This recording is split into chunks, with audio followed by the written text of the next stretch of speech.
Hello everyone, welcome back to subject venture. अब हम LLB fifth semester के paper third, जिसे कि मानवाधिकार और समव्यवहार के नाम से जाना जाता है, इसके मॉडल पेपर को आपको प्रस्तुत कर रहे हैं। यह मॉडल पेपर 2021 का है, जैसा कि आप यहाँ पर देख सकते हैं। ये मॉडल पेपर 2021 का था। इस मॉडल पेपर के लिए आपको 1.5 घंटे का टाइम मिला था और मैक्सिमम मार्क्स 100 हैं। इस पेपर के लिए आपको 75 क्वेश्चन सॉल्व करने हैं, जिसमें से आपको 100 क्वेश्चन मिले हैं। इस तरीके से आपको अपने आप से 75 क्वेश्चन सॉल्व करने हैं। तो बहुत समय न लेते हुए चलिए पेपर को शुरू करते हैं। पहले क्वेश्चन के रूप में देखते हैं, तृतीय पीढ़ी के मानवाधिकारों की संकल्पना किसने प्रस्तुत की। तो ये कौन सा विधि शास्त्री था जिसने कि तृतीय पीढ़ी के लिए मानव अधिकारों की बात करी। तो इसमें कैरल वसाक का नाम आता है। ऑप्शन डी सही है। निम्नलिखित में कौन सा कथन सत्य है।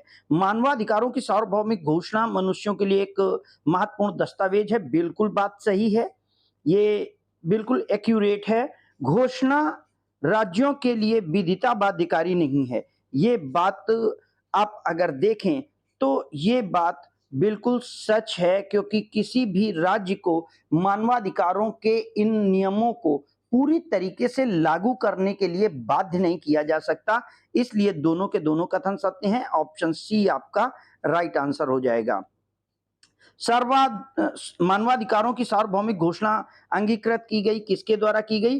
तो ये जो मानवाधिकारों की घोषणा की गई, ये जनरल असेंबली द्वारा की गई, महासभा द्वारा की गई। और ये घोषणा हमारी 10 दिसंबर 1948 को की गई थी।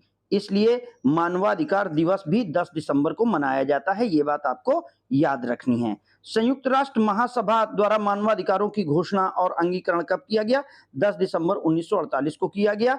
मानवाधिकारों की घोषणा के निम्नलिखित में से किस अनुच्छेद में उल्लिखित है कि हर व्यक्ति को हर जगह कानून की निगाह में व्यक्ति के रूप में स्वीकृत प्राप्ति का अधिकार है। यानी हर व्यक्ति को अपने आप को एज अ ह्यूमन ट्रीट किए जाने की बात एज अ अधिकार बताई गई है। तो ये हमारा अनुच्छेद 6 में है, इसलिए ऑप्शन बी सही हो जाएगा। अगले क्वेश्चन को देखते हैं। संयुक्त राष्ट्र संघ का अभिकरण नहीं है। तो संयुक्त राष्ट्र संघ के अभिकरण के रूप में अगर आप देखें तो क्या चीज इसके अभिकरण में नहीं आता है। तो यूनिसेफ, ये यूनाइटेड नेशन चिल्ड्रन फंड है। यूनेस्को, ये भी है। आईएलओ लेबर ऑर्गेनाइजेशन है। डब्ल्यूटीओ को हम यूनेस्को के यूएनओ के अंतर्गत नहीं मानते हैं, इसलिए ऑप्शन सी सही हो जाएगा। अगला क्वेश्चन है, कौन सा संयुक्त राष्ट्र चार्टर के अंतर्गत मानव अधिकारों के उन्नयन हेतु आयोग बनाने के लिए प्राधिकृत है। तो कौन सी चीज, किस अंग के द्वारा, किस अभिकरण के द्वारा संयुक्त राष्ट्र संघ इस बात के लिए प्राधिकृत है। तो सामाजिक आर्थिक परिषद की वजह से ऐसा किया जाता है। तो संयुक्त राष्ट्र संघ के अभिकरण सामाजिक आर्थिक परिषद, जिसको इकोसॉक कहते हैं, इसे इंग्लिश में इकोशॉक कहते हैं, इसके माध्यम से ये चीज की जाती है। अगला क्वेश्चन है, 15 मार्च 2006 को महासभा ने स्थापित करने का संकल्प किया। यानी 15 मार्च 2006 को महासभा के द्वारा एक विशेष चीज के स्थापना का संकल्प लिया गया। ये क्या था। तो उसमें मानवाधिकार परिषद की स्थापना इनके द्वारा की गई है। मानवाधिकार परिषद का मुख्यालय कहाँ पर है। तो मानवाधिकार परिषद का मुख्यालय हमारा जिनेवा में है। सही उत्तर चुनिए। मानवाधिकार परिषद निम्नलिखित में क्या कार्य करती है। मानव शिक्षा का उन्नयन, बिल्कुल सही है। राज्य द्वारा स्वीकृत अधिकारों का पूर्ण प्रवर्तन एवं प्रोत्साहन, बिल्कुल सही है। मानव अधिकारों से संबंधित अंतरराष्ट्रीय संयुक्त संघ बनाने की महासभा की संस्कृति, ये भी बात सही है। तो ऑप्शन डी इसका राइट आंसर हो जाएगा।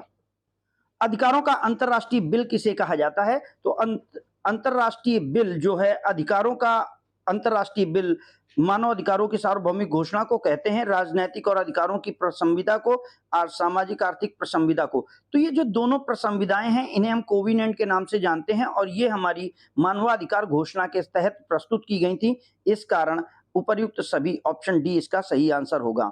निम्नलिखित में किसका भारत एक पक्षकार नहीं है। तो कौन सा एग्रीमेंट है जिसमें भारत ने एक पक्षकार की भूमिका में साइन नहीं किया है? सिविल एवं राजनैतिक अधिकारों की संविदा, इसमें भारत था।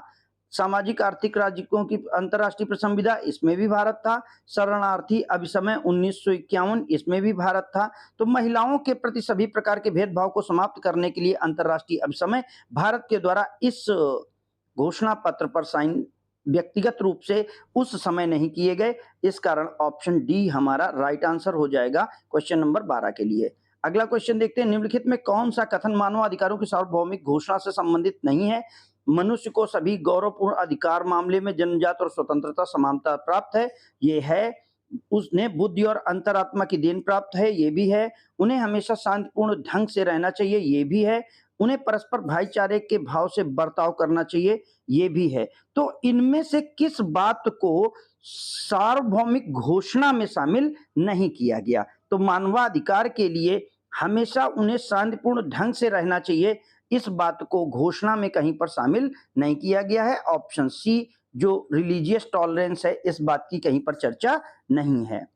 निम्नलिखित में किसके द्वारा बच्चों के अधिकारों की घोषणा को अंगीकृत किया गया है? संयुक्त राष्ट्र की सामाजिक आर्थिक परिषद द्वारा, संयुक्त राष्ट्र की महासभा द्वारा, संयुक्त राष्ट्र की न्यासधारिता परिषद द्वारा, संयुक्त राष्ट्र प्रशासनिक अभिकरण द्वारा। तो सामाजिक आर्थिक परिषद इस तरीके के कार्य नहीं करती, इस कारण ये नहीं होगा। संयुक्त राष्ट्र की महासभा ही सारी चीजों को अंगीकृत करती है, क्योंकि यह संयुक्त राष्ट्र की विधायिका के रूप में जानी जाती है।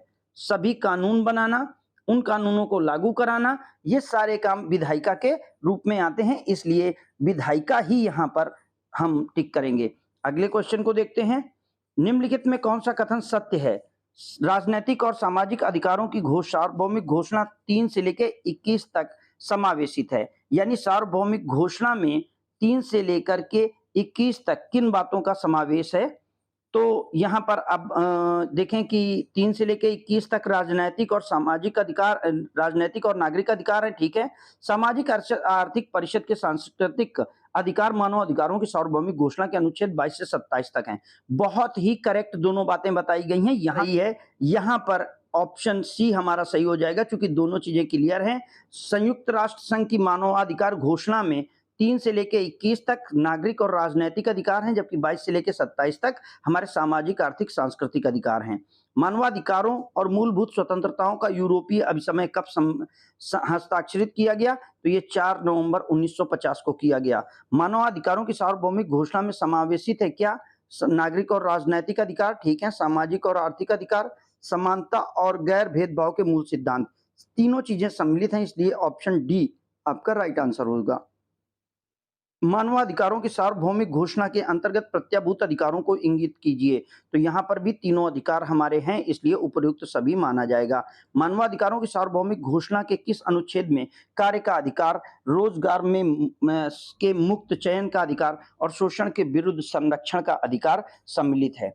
तो यहाँ पर आप इस बात को समझ लें कि ये भारतीय संविधान के अनुच्छेद नहीं है, ये 10 दिसंबर 1948 को घोषित सार्वभौमिक मानवाधिकार घोषणा के अनुच्छेद हैं। इसलिए जो हमारा शोषण के विरुद्ध अधिकार और रोजगार के चयन का अधिकार ये दिए गए हैं, ये अनुच्छेद 23 में दिए गए हैं घोषणा में। मानवाधिकारों के सार्वभौमिक घोषणा के अंतर्गत शिक्षा से संबंधित कौन से अधिकार हैं? तो शिक्षा से संबंधित जो अधिकार हैं उनमें प्रारंभिक चरण की मुफ्त शिक्षा मिलना बिल्कुल सही है, शिक्षा की अनिवार्यता होना ये भी सही है, और शिक्षा की योग्यता के अनुसार सब तक पहुंच होना, यानी जो व्यक्ति जितना योग्य है उतना काम करे, इस आधार पर ऑप्शन डी सही हो जाएगा। अगले क्वेश्चन को देखते हैं, निजता का अधिकार मानवाधिकारों की घोषणा में समाहित है। तो निजता का अधिकार, राइट ऑफ प्राइवेसी जिसे कहते हैं, ये हमारा हमेशा ध्यान रखेंगे। और यहाँ पर यह बात आप समझ लीजिए कि जिंदगी का अधिकार भारतीय संविधान के अनुच्छेद 21 में है, और यहाँ पर जो सार्वभौमिक घोषणा है इसका ठीक उल्टा कर दीजिए, वहां पर अनुच्छेद 12 में इस निजता के अधिकार को समाहित किया गया है। इस तरीके से ऑप्शन ए सही हो जाएगा। धार्मिक स्वतंत्रता का अधिकार मानवाधिकारों की घोषणा में कहां पर समाहित है? तो जो धार्मिक स्वतंत्रता का अधिकार है वो अनुच्छेद 18 में है। मानवाधिकारों की घोषणा के किस अनुच्छेद में शिक्षा के अधिकार को रखा गया है? तो शिक्षा के अधिकार को अनुच्छेद 26 के तहत रखा गया है, ये बात याद रखेंगे आप। 26, अगर आप शिक्षा लिखें और उसमें छा आता है 6 को 6 से जोड़ दें तो आप ये बात याद रखेंगे कि 6 26 है, यानी शिक्षा 26 में है। इस तरीके से आप इसको कोडिफाई करके याद कर सकते हैं। मैंने थोड़ा-सा ये प्रयास किया कि आपको थोड़ा इंटरेस्टिंग वे कह लें या कुछ एक स्पेशल कह लें, जिससे कि आप अपनी चीज़ों को आइडियलाइज़ कर सकें, विजुअलाइज़ कर सकें कि कहाँ पर हम किसको याद करते हैं। अगले क्वेश्चन की ओर बढ़ते हैं। 24 क्वेश्चन, संयुक्त राष्ट्र संघ की स्थापना हुई है, शायद ही कोई व्यक्ति इसे ना जानता हो। 24 अक्टूबर 1945 को संयुक्त राष्ट्र संघ की स्थापना हुई है। इसी को हम यूएनओ डे के नाम से जानते हैं। संयुक्त राष्ट्र के चार्टर के इन अध्यायों के तहत कौन संयुक्त राष्ट्र संघ महासभा से संबंधित है? तो जो संयुक्त राष्ट्र का चार्टर है उसमें महासभा से संबंधित जितने भी प्रावधान हैं वो अध्याय 4 में दिए गए हैं। संयुक्त राष्ट्र संघ के चार्टर में कौन सा अध्याय? संयुक्त राष्ट्र सुरक्षा परिषद। सुरक्षा परिषद को हम सिक्योरिटी काउंसिल कहते हैं और सिक्योरिटी काउंसिल के जो अधिकार हैं, जो प्रावधान हैं वो अध्याय 5 में दिए गए हैं। आगे देखते हैं कौन सा अनुच्छेद संयुक्त राष्ट्र संघ के चार्टर आत्मरक्षा के अधिकार से संबंधित है? तो आत्मरक्षा के अधिकार से संबंधित हमारा चार्टर अनुच्छेद 51 है। संयुक्त राष्ट्र चार्टर के किस अनुच्छेद में महासभा में मतदान को नियंत्रित करता है? तो जो मतदान महासभा में होता है वो अनुच्छेद 18 के तहत गवर्न किया जाता है। संयुक्त राष्ट्र संघ के कौन से अनुच्छेद में संयुक्त राष्ट्र संघ का उद्देश्य नहीं है? यानी संयुक्त राष्ट्र के चार्टर में संयुक्त राष्ट्र का उद्देश्य नहीं है। अंतर्राष्ट्रीय विधि का संवर्धन ये है, राज्यों के मध्य सहयोग की सुविधा ये है, विश्व शांति को सुनिश्चित करना और अल्पसंख्यकों के आर्थिक विकास को सुनिश्चित करना। तो अगर आप देखें तो सबके साथ मिल करके शांतिपूर्ण जीवन जीने का अधिकार तो संयुक्त राष्ट्र संघ कहता है, लेकिन किसी को आर्थिक सुरक्षा प्रदान करना ये उसके उसके अधिकार क्षेत्र में नहीं आता। इसलिए ऑप्शन डी हमारा राइट आंसर हो जाएगा। संयुक्त राष्ट्र दिवस प्रत्येक वर्ष कब मनाया जाता है? अभी हम बात कर चुके हैं कि जिस दिन संयुक्त राष्ट्र संघ की स्थापना हुई है वो 24 अक्टूबर 1945 है, इसलिए इसी दिन को हम संयुक्त राष्ट्र संघ दिवस मनाते हैं। संयुक्त राष्ट्र संघ के अध्यक्ष अपने पद पर काम करते हैं, तो संयुक्त राष्ट्र संघ के अध्यक्ष को कितने समय के लिए चुना जाता है? तो ये अध्यक्ष 1 वर्ष के लिए चुना जाता है। निम्नलिखित में कौन सुरक्षा परिषद का स्थायी सदस्य नहीं है?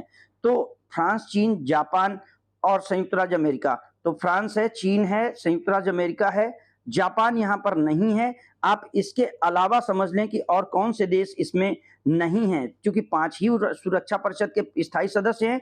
तो इसमें इंग्लैंड नहीं है, यानी इंग्लैंड का भी नाम हो सकता था ऑप्शन में, वो भी इसका सदस्य है, और रूस का भी नाम हो सकता था।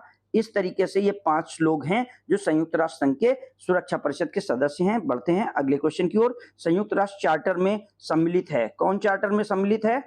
तो संयुक्त राष्ट्र चार्टर में कितने अनुच्छेद सम्मिलित हैं? इस बात को देखें तो 111 अनुच्छेद हैं संयुक्त राष्ट्र चार्टर में। संयुक्त राष्ट्र चार्टर में कितने अध्याय हैं? तो अध्याय के तौर पर 19 अध्याय हैं। निम्नलिखित में कौन संयुक्त राष्ट्र संघ की आधिकारिक भाषा नहीं है? तो आधिकारिक भाषा का मतलब वो भाषा जिस पर संयुक्त राष्ट्र संघ काम करता है। तो अरबी, रूसी, स्पेनिश ये और चीनी ये इसकी भाषा हैं, लेकिन पुर्तगाली इसकी भाषा नहीं है, इसलिए ऑप्शन सी सही हो जाएगा। संयुक्त राष्ट्र संघ के वर्तमान महासचिव कौन हैं? तो संयुक्त राष्ट्र संघ के वर्तमान महासचिव के रूप में हम एंटियो गुटेरेस को जानते हैं। ये काम इस समय वर्तमान में कर रहे हैं। महिलाओं के प्रति सभी प्रकार के भेदभाव की समाप्ति अभिसमय किस समय प्रवर्तन में आया? तो इस अभिसमय को सभी लोगों ने 1981 में साइन करके प्रवर्तित किया है। बालक के अधिकार पर अभिसमय किस वर्ष अंगीकृत किया गया? ये जो अभिसमय है ये कोविनेंट संविदा के तौर पर जाना जाता है, और इसको जो स्वीकार किया गया है वो 1989 में स्वीकार किया गया है। एम्नेस्टी इंटरनेशनल ये अंतरराष्ट्रीय शांति सम्मेलन के लिए काम करने वाला एक ऑर्गेनाइजेशन है। इसका मुख्यालय लंदन में है। मानवाधिकारों की सार्वभौमिक घोषणा में कितने अनुच्छेद हैं? तो ये अनुच्छेद आपके मानवाधिकारों की सार्वभौमिक घोषणा के अनुच्छेद पूछे गए हैं। ये अनुच्छेद आपके 30 अनुच्छेद हैं, यानी सार्वभौमिक घोषणा में 30 अनुच्छेद थे। क्या मानवाधिकारों की घोषणा एक विधिक रूप से बाध्यकारी दस्तावेज है? तो ये एक बात याद रखेंगे कि ये विधिक रूप से बाध्यकारी दस्तावेज नहीं है, क्योंकि अंतरराष्ट्रीय स्तर पर घोषित किया गया है। इससे देश अपने स्तर पर अगर राष्ट्र विधि में लाते हैं तो ये बाध्यकारी होती है। अगले क्वेश्चन को देखते हैं, मानवाधिकारों की सार्वभौमिक घोषणा की प्रारूप समिति के कौन सभापति थे? यानी ये घोषणा जो की गई 30 अनुच्छेद की, इसको किसने बनाया? तो इसे एलेनोर रूजवेल्ट ने बनाया था। नेक्स्ट है, मानवाधिकारों की सार्वभौमिक घोषणा के में मनुष्यों के भेदभाव का प्रतिषेध किस आधार पर करती है? यानी किसी भी आधार पर भेदभाव नहीं किया जाएगा, तो जन्म के आधार पर, राष्ट्र के आधार पर, संपत्ति के आधार पर, इस कारण सभी सही हो जाते हैं। ऑप्शन डी आपका राइट आंसर हो जाएगा। मानवाधिकारों की सार्वभौमिक घोषणा में जिन अधिकारों की प्रत्याभूति नहीं दी गई है, वो कौन से अधिकार हैं? तो जिन अधिकारों को मानवाधिकारों की सार्वभौमिक घोषणा में प्रत्याभूति नहीं दी गई है, उनमें शिक्षा का अधिकार तो गारंटी दिया गया है, अपने देश की सरकार में भाग लेने का अधिकार राजनैतिक अधिकार है, संपत्ति से ना वंचित होने का अधिकार सामाजिक अधिकार है। तो इस तरीके से आपका आंसर डी हो जाएगा, क्योंकि इनमें से कोई अधिकार ऐसा नहीं है जो मानवाधिकारों की घोषणा के अंतर्गत गारंटीड नहीं है। निम्नलिखित में कौन सा संगठन शरणार्थियों से संबंधित है?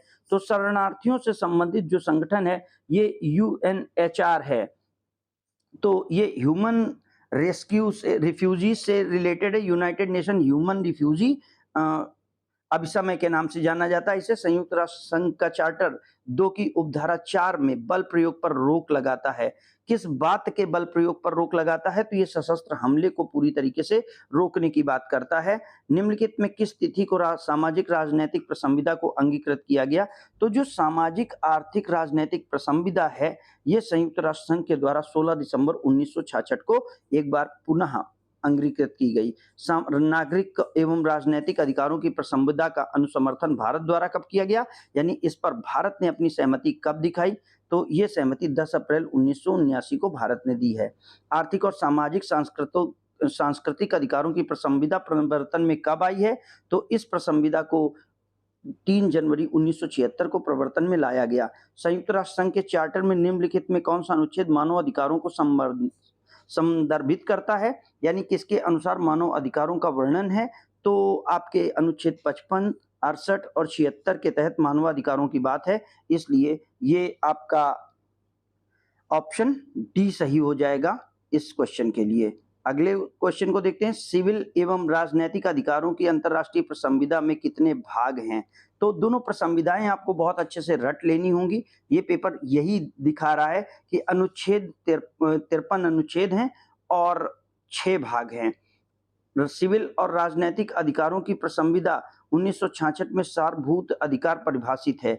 यानी जो अंतर्राष्ट्रीय प्रसंविदा में सिविल और राजनैतिक अधिकारों को परिभाषित किया गया है, वो कहाँ पर परिभाषित किया गया है? तो सिविल और राजनैतिक अधिकार जो हैं वो अनुच्छेद 6 से लेकर 27 तक वर्णित हैं।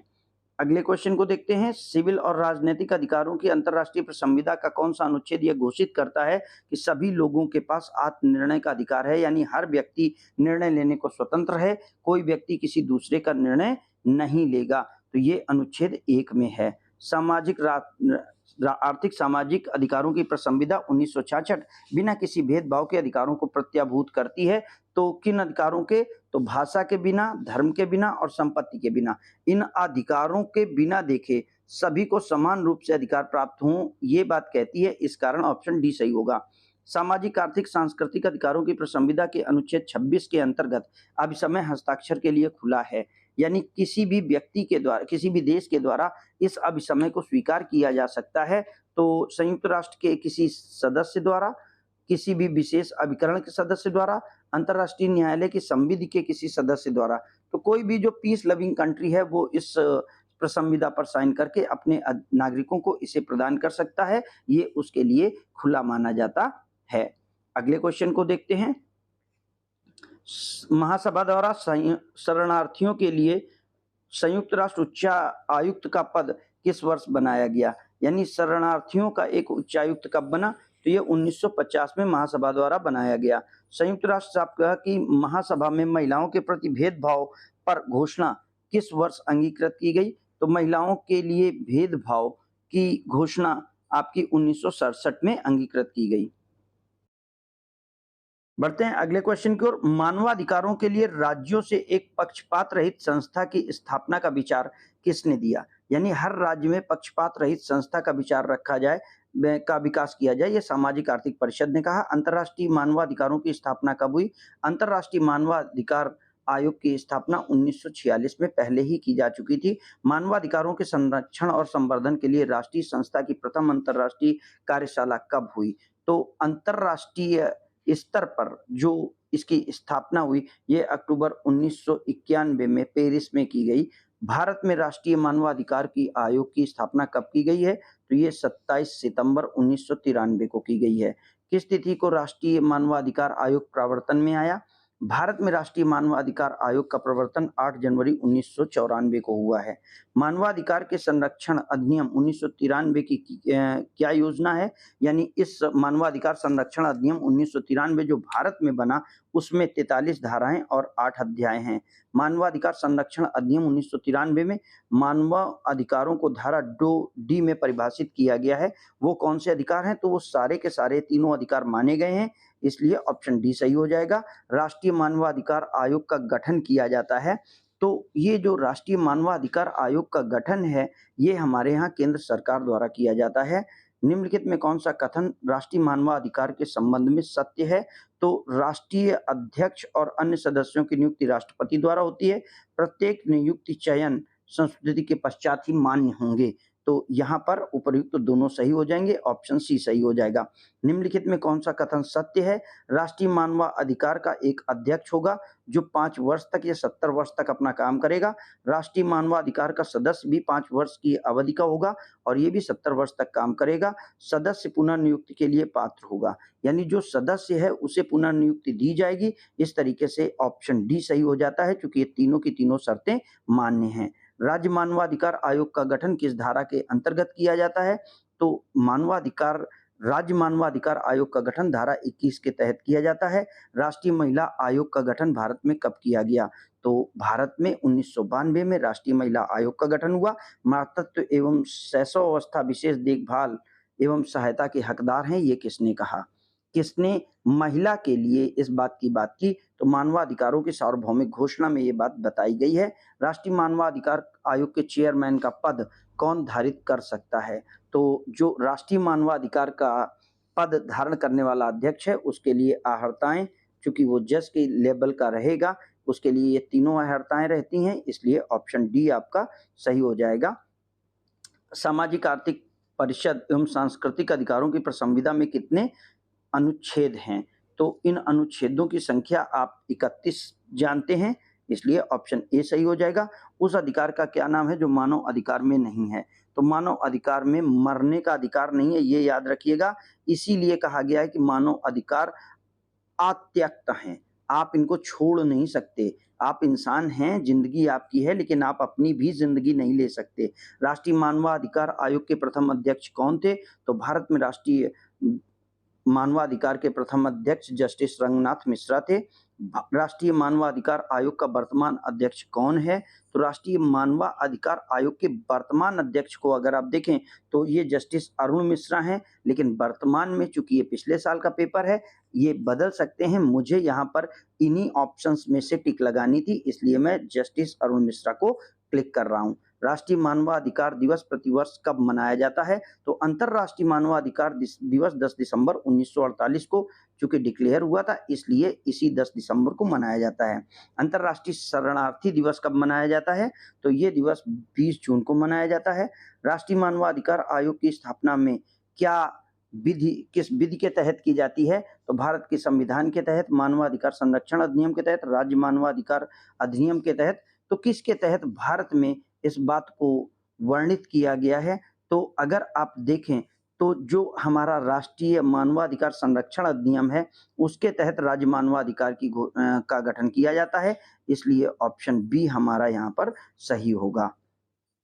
शरणार्थी शब्द को परिभाषित किया गया है, तो शरणार्थी शब्द को परिभाषित किया गया है अनुच्छेद 1 में, शरणार्थी प्रायस्थिति अभिसमय 1951 के अनुसार। किसके आदेश से राष्ट्रीय मानवाधिकार का आयोग सदस्य पद से हटाया जा सकता है? तो अगर ये आदेश राष्ट्रपति देता है तो मानवाधिकार आयोग का सदस्य पद से हटाया जा सकता है। अध्यक्ष को शामिल करते हुए राज्य मानव अधिकार में कितने सदस्य होंगे? तो जो राज्य मानव अधिकार है उसमें 3 सदस्य होंगे, जिसमें एक अध्यक्ष होगा और 2 सदस्य होंगे। एक अध्यक्ष रहेगा और 2 सदस्य रहेंगे। इस तरीके से जो राष्ट्रीय मानवाधिकार आयोग है या राज्य का मानवाधिकार आयोग है, उसमें 3-3 सदस्य रहेंगे। तो मानवाधिकार आयोग जो है वो 3 सदस्यीय माना जाएगा। ऑप्शन ए आपका सही हो जाएगा। उत्तर प्रदेश के राज्य मानवाधिकार आयोग के अध्यक्ष कौन हैं? तो इसके अध्यक्ष जस्टिस रफ़त आलम हैं। वर्तमान में इसमें चेंज हो सकता है क्योंकि ये उस समय के ऑप्शंस हैं, इसलिए मुझे सही ऑप्शंस लगाने हैं। राष्ट्रीय अल्पसंख्यक आयोग का अध्यक्ष निम्नलिखित में किसका सदस्य समझा जाएगा? तो चूंकि राज्य मानवाधिकार आयोग की बात है, तो उसे राष्ट्रीय मानवाधिकार आयोग का सदस्य समझा जाएगा, जो राष्ट्रीय अल्पसंख्यक आयोग का अध्यक्ष होगा। और राष्ट्रीय अल्पसंख्यक आयोग का वर्तमान में अध्यक्ष कौन है?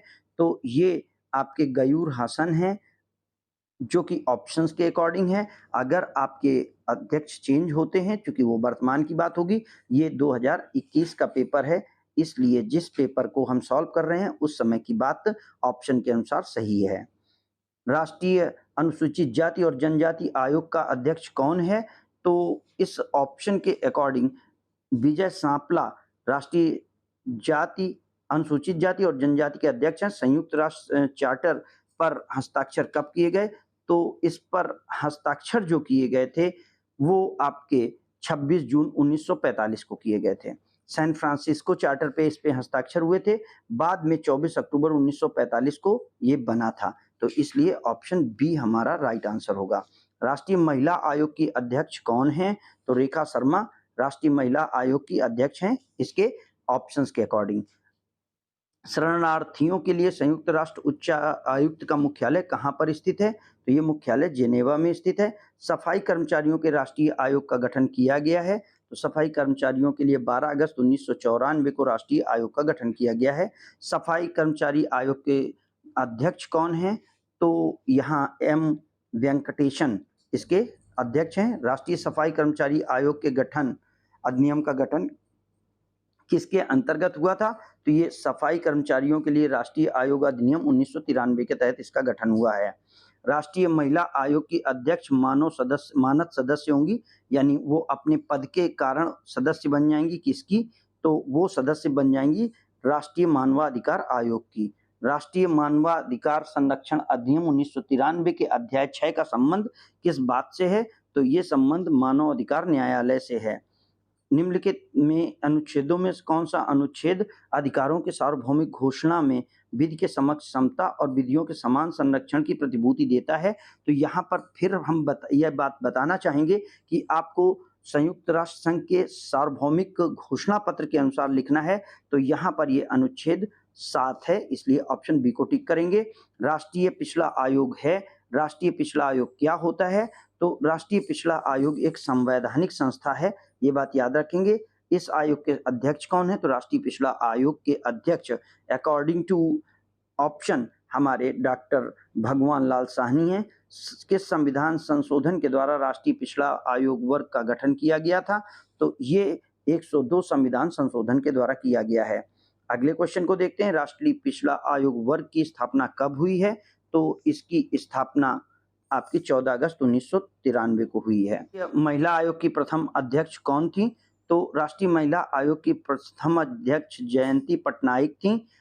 राष्ट्रीय महिला आयोग एक कैसी संस्था है? तो राष्ट्रीय महिला आयोग एक सांविधिक संस्था है। तो इस तरीके से हम इस पेपर को पूरा कंप्लीट कर चुके हैं। हम आपके लिए कोशिश करेंगे कि राष्ट्रीय मानवाधिकार और अंतर्राष्ट्रीय मानवाधिकारों से संबंधित कुछ वीडियोस कल अपलोड कर सकें। चैनल के साथ बने रहिएगा, तब तक पढ़ते रहिएगा। Thank you.